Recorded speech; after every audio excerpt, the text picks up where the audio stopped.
Hello guys, welcome back to my new video. उम्मीद करती हूँ कि आप रोज़ की तरह खैरियत से होंगे। अपनी सेहत का बहुत ख्याल रखें, अपने आप का बहुत ख्याल रखें, अपने बच्चों का, घर वालों का बहुत ख्याल रखें। बहुत ही ज़रूरी है आजकल के वक्त में अपनी सेहत को लेके।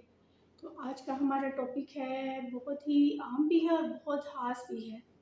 वो ये कि कुछ लोग ऐसे होते हैं कि वो नादरा के लिए जाते हैं या बैंक्स में जाते हैं या किसी जगह पे जाते हैं, तो उन लोगों के थंब इम्प्रेशन नहीं आ रहे होते, उनके थंब के निशान नहीं आ रहे होते। वो कहीं पे भी अंगूठा लगाते हैं तो उनका अंगूठा नहीं आ रहा होता, या एयरपोर्ट पे जाते हैं, या कुछ इस तरह की जॉब्स हैं, कुछ इस तरह के काम हैं कि जहाँ पे थंब लगाया जाता है तो आपकी हाज़िरी लगती है, लोगों का थंब नहीं आता।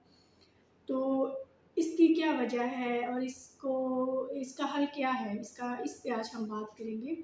अक्सर ऐसा होता है कि कुछ लोगों का तो पैदाइशी ये मसला होता है कि स्किन आपकी बहुत ज़्यादा नरम होती है, आपकी स्किन बहुत ज़्यादा ड्राई होती है, स्किन बहुत ज़्यादा उतरती है, जिसकी वजह से आपके थंब की जो लाइनें होती हैं ये मिट जाती हैं, वो लाइनें नहीं आती, जिसकी वजह से आपकी शिनाख्त नहीं हो पाती, और ये बहुत ही संगीन मसला है। क्योंकि नादरा में भी जब आप जाते हैं, आपका अंगूठा लगता है और उस पे आपकी पूरी शिनाख्त आती है। इसी तरह से जब आप एयरपोर्ट पे जाते हैं, बैरून मुल्क जाते हैं, उसके लिए भी आप कई जगहों पे, कई इदारों में आपके अंगूठे लगते हैं, और उस अंगूठे के निशान की बिना पे आपकी सारी वेरिफ़िकेशन होती है, आपकी सारी डिटेल आती है, शिनाख्त आती है। तो इसको किस तरह से ठीक किया जाए? अब ज़ाहिर है, हमारे पाकिस्तानी जो है, बहुत से ऐसे लोग हैं जो खेती-बाड़ी करते हैं, या बहुत से ऐसे लोग हैं कि जिनका काम इस तरह का है कि आप खेती-बाड़ी करते हैं, चारा काटते हैं, या कुछ ऐसी फैक्ट्रीज़ हैं जिनमें केमिकल्स बनते हैं या केमिकल्स के साथ चीज़ें बनाई जाती हैं। तो क्या होता है कि इन लोगों के हाथ बेचारों के ख़राब हो जाते हैं, स्किन उतर जाती है, या जिस तरह हमारे मज़दूर तबका है जो रेत सीमेंट का काम करते हैं, उन लोगों के भी हाथ ख़राब हो जाते हैं, स्किन फट जाती है, इनमें क्रैक्स पड़ जाते हैं। तो फिर इन लोगों के लिए बहुत ज़्यादा परेशानी बनती है, मसला बनता है, बेचारे बाहर नहीं जा सकते, या कारोबार में या बैंक्स में जाते हैं अपने अकाउंट खुलवाने के लिए, तो उनको वहाँ पे ये मुश्किल दरपेश होती है।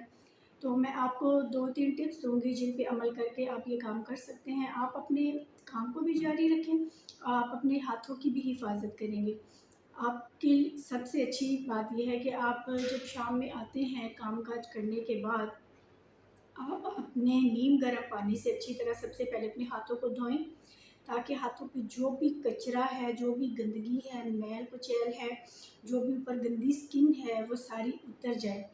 हाथों को अच्छी तरह से धोने के बाद टॉवल से अच्छी तरह से रगड़-रगड़ के इसको साफ़ करें, ताकि वो स्किन उतर जाए। जब आपकी वो स्किन उतर जाए, उसके बाद आप इसके ऊपर ज़्यादा सी वैसलीन लगाएँ। जो लोग वैसलीन नहीं लगा सकते, अगर देसी घी घर में है या सरसों का तेल है, लेकिन सबसे बेस्ट आइडिया मैं आपको दूँगी वो देसी घी और वैसलीन का है कि वैसलीन आप अच्छी तरह से हाथों पे लगाएँ, अच्छी तरह से मसाज करें, इन जगहों पे अच्छी तरह से मसाज करें। अगर पॉसिबल है, आप पॉलीथीन ग्लव्स पहन लें 1 घंटे तक, ताकि वो जो आपने वैसलीन लगाई है, वो दोबारा कोई काम करने की वजह से, कोई चीज़ पकड़ने की वजह से वो उतर ना जाए, वो आपके हाथों के ऊपर लगी रहे। तो 1 घंटा आप, अगर पॉसिबल है तो आप वो पहन लें।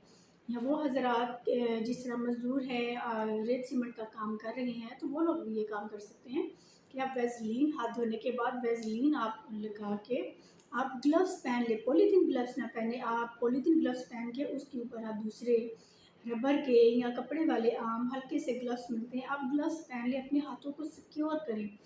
जितनी ज़्यादा आप कोटिंग वैसलीन की, देसी घी की, इन चीज़ों की करेंगे, तो उतनी जल्दी आपके हाथों की हीलिंग होगी, उतनी जल्दी इनके ऊपर स्किन आएगी, और जब स्किन आएगी तो ज़ाहिर है आपके हाथ रिपेयर होना शुरू हो जाएंगे, और ये आहिस्ता-आहिस्ता से ठीक हो जाएंगे। आप इस काबिल हो जाएंगे कि आप कहीं पे जाते हैं, अकाउंट खुलवाने जाते हैं, बैरून मुल्क के लिए तैयारी कर रहे हैं, या वैसे किसी ऐसी जगह जहाँ पे आपके अंगूठा लगाना ज़रूरी है शनाख्त के लिए, तो आपका वो मसला हल हो जाएगा।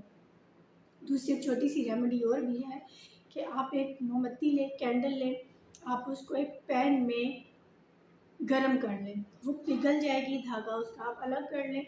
अब वो जो पिघला हुआ मोम है, आप उसमें 1 चम्मच वैसलीन डाल के उसको अच्छी तरह से मिक्स करें।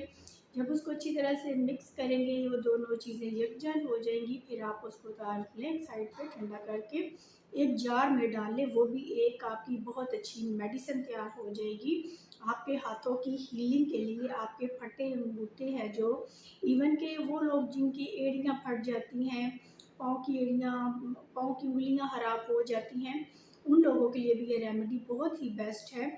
आप अपने हाथों पैरों पे अप्लाई करें, उसके बाद आप कोई पॉलीथीन की चीज़, ग्लव्स पहन लें हाथों पे, और अगर पाँव हैं तो पाँव पे भी आप हल्का सा शापर चढ़ा लें, या तो उसके लिए भी आपको सॉक्स मिल जाते हैं पॉलीथीन, वो थोड़ी देर पहन के आप घंटा डेढ़ उसको दें ताकि उसकी हीलिंग हो, उसकी कोटिंग हो, और उसके बाद फिर ये आपको फ़ायदा देगी। मैं आपके लिए बहुत सारी वीडियोस और भी लेके आती हूँ जिसमें आपके लिए कोई ना कोई रहनुमाई होती है। अगर आपको मेरी वीडियोस अच्छी लगती हैं तो प्लीज़ मुझे कमेंट्स बॉक्स में बताएं कि ये वीडियोस कैसी होती हैं, और मज़ीद आप मुझे मशवरा दें कि आप किस तरह की वीडियो चाहते हैं कि मैं उस पर बात करूँ। मैं आपके लिए कोई इन्फॉर्मेशन लेके आऊँ, मैं आपके लिए कोई तहकीक अगर कोई नहीं है वो लेके आऊँ, आप क्या जानना चाहते हैं और वीडियोस कैसी होती हैं। प्लीज़ आप मुझे कमेंट्स बॉक्स में बताएं। मेरी वीडियोस को देखें, शेयर करें, लाइक करें, और मेरे चैनल नादिया फैमिली ब्लॉग को सब्सक्राइब करें, बेल आइकन को दबाएं ताकि मेरी हर नई वीडियो का नोटिफिकेशन आप तक पहुँचे। अपना ख्याल रखें, अपने प्यारों का ख्याल रखें, और मेरी वीडियोस को ज़्यादा से ज़्यादा शेयर करें, सपोर्ट करें। शुक्रिया।